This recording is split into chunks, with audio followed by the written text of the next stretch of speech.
भारतीय हिंदी ज्ञान में आप सभी लोगों का स्वागत है। आज के इस वीडियो में हम लोग रामधारी सिंह दिनकर जी की पंक्तियों को अर्थ सहित पढ़ेंगे। अगर आप लोग चैनल पर नए हैं तो सबसे पहले चैनल को सब्सक्राइब करें और बेल आइकन को प्रेस करें ताकि मेरे आने वाली सभी वीडियो का नोटिफिकेशन आप तक पहुंच सके। तो चलिए पढ़ना शुरू करते हैं। हम लोग कुरुक्षेत्र के 6वें सर्ग की पंक्तियों को संदर्भ प्रसंग अर्थ सहित पढ़ रहे हैं। कुरुक्षेत्र के लेखक हैं रामधारी सिंह दिनकर। पिछले वीडियो में हम लोगों ने कुरुक्षेत्र के 6वें सर्ग की जिन पंक्तियों को पढ़ा था, आज हम लोग उसी के आगे की पंक्तियों को पढ़ते हैं। तो सबसे पहले हम लोग उन पंक्तियों को पढ़ेंगे। ये हैं पंक्तियां।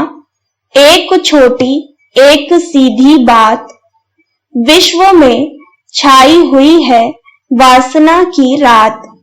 वासना की यामिनी जिसके तिमिर से हार, हो रहा नर भ्रांत अपना आप ही आहार। बुद्धि में नभ की सुरभि, तन में रुधिर की कीच, यह वचन से देवता पर कर्म से पशु नीच। ये हैं पंक्तियां। अब इन पंक्तियों में हम लोग कुछ शब्द अर्थ को पढ़ते हैं। यहाँ पर देखिए लिखा हुआ है यामिनी, इसका अर्थ है रात। इसी के आगे एक शब्द लिखा है तिमिर, इसका अर्थ होता है अंधेरा या फिर अंधकार। नीचे जब लाइन में आएंगे तो यहाँ पर लिखा हुआ है भ्रांत, इसका अर्थ होता है संदेह। उसके बाद नीचे लाइन में लिखा हुआ है रुधिर, इसका अर्थ है रक्त। यहाँ पर देखिए लिखा हुआ है कीच, इसका अर्थ होता है कीचड़। यह है कुछ शब्द अर्थ। अब हम लोग इन पंक्तियों के प्रसंग को पढ़ते हैं। यहाँ पर मैंने इन पंक्तियों के संदर्भ को नहीं पढ़ाया है। अगर आप लोग इन पंक्तियों के संदर्भ को पढ़ना चाहते हैं तो आप कुरुक्षेत्र के 6वें सर्ग का पार्ट 1 और पार्ट 2 जरूर पढ़िएगा, उसमें मैंने संदर्भ को पढ़ाया है। यहाँ पर मैंने प्रसंग लिखा है।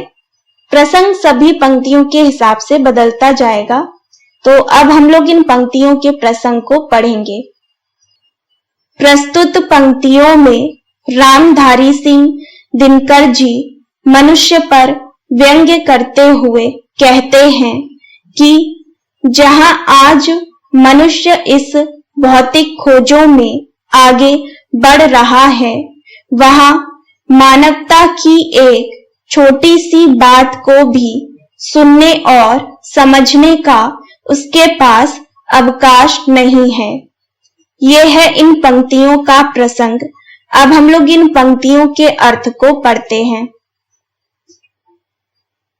रामधारी सिंह दिनकर जी इन पंक्तियों के माध्यम से कहते हैं कि आज बुद्धि व्यवसायी मनुष्य इस ओर ध्यान भी देने का प्रयास नहीं कर रहा है कि मानव कितना स्वार्थी, कितना पशु और कितना इंद्रिय लोलुप बना हुआ है।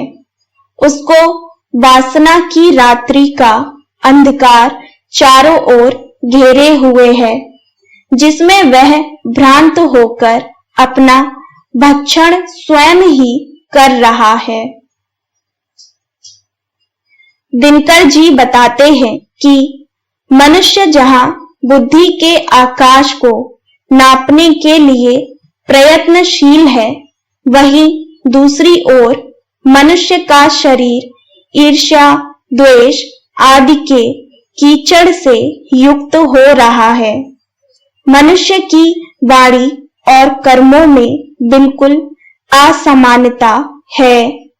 मनुष्य देवताओं की सी बातें करता है, वहां मनुष्य के कार्य पशुओं के समान नीचता से युक्त होते हैं।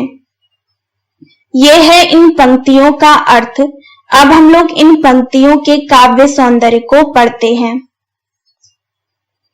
यहाँ पर काव्य सौंदर्य में मैंने 3 पॉइंट लिखे हुए हैं। इसमें फर्स्ट है, इन पंक्तियों में रूपक अलंकार का प्रयोग किया गया है। सेकंड पॉइंट है, दिनकर जी ने मनुष्य के स्वार्थी होने का वर्णन किया है।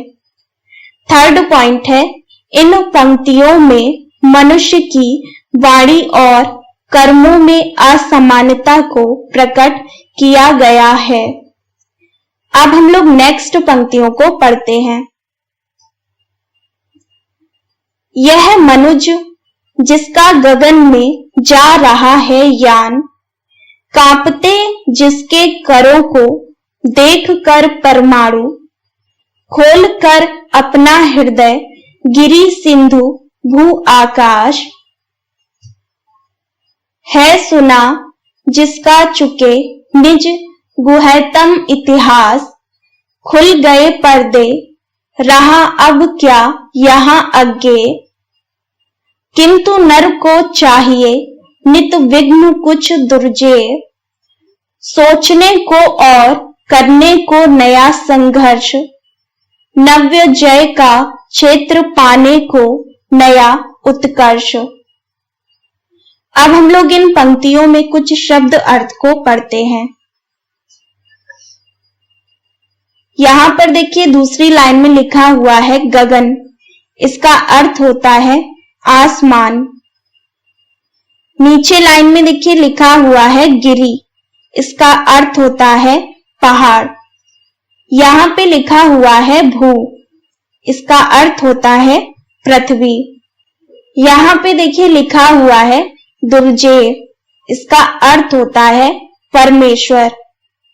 नीचे लाइन में लिखा हुआ है नव्य, इसका अर्थ है नवीन या फिर नया। अब चलिए इन पंक्तियों के प्रसंग को पढ़ते हैं।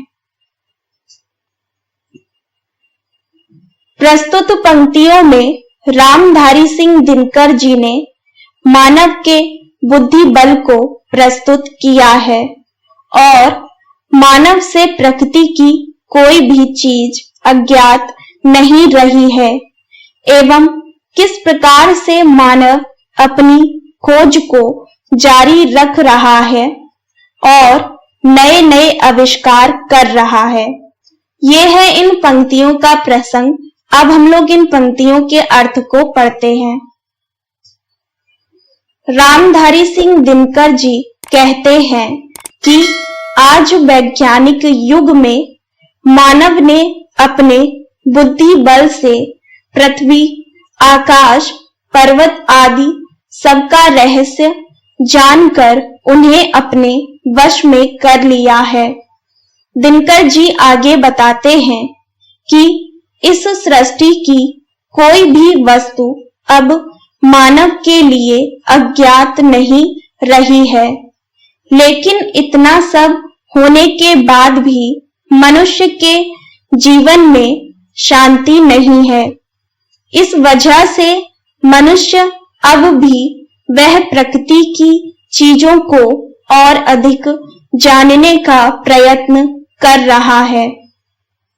वह अपनी नई नई खोजों से संसार को कोई वस्तु देने के लिए उत्सुक हो रहा है। यह है इन पंक्तियों का अर्थ। अब हम लोग इन पंक्तियों के काव्य सौंदर्य को पढ़ते हैं। यहाँ पर काव्य सौंदर्य में मैंने 4 पॉइंट लिखे हुए हैं।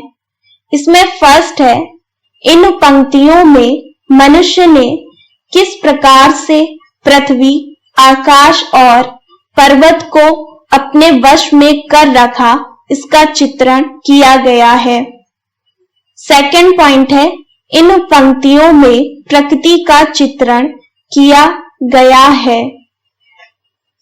थर्ड पॉइंट है, दिनकर जी ने आज के युग को वैज्ञानिक युग बताते हुए मनुष्य के नई नई खोज की ओर इशारा किया है। फोर्थ पॉइंट है, दिनकर जी ने मनुष्य की प्रकृति के प्रति जो उत्सुकता है उसको प्रदर्शित किया है। तो ये थी कुरुक्षेत्र के 6वें सर्ग की पंक्तियां, जिनका अर्थ हम लोगों ने पढ़ लिया है। इसके आगे की जो पंक्तियां हैं हम लोग नेक्स्ट वीडियो में पढ़ेंगे। उम्मीद है ये वीडियो आप लोगों को पसंद आया होगा। इस वीडियो को लाइक जरूर करिएगा और अपने सभी दोस्तों के साथ शेयर करिएगा। अगर आप चैनल पर नए हैं तो सबसे पहले चैनल को सब्सक्राइब करें और बेल आइकन को प्रेस करें ताकि मेरे आने वाली सभी वीडियो का नोटिफिकेशन आप तक पहुंच सके। तो मिलते हैं नेक्स्ट वीडियो में, तब तक पढ़ते रहिए।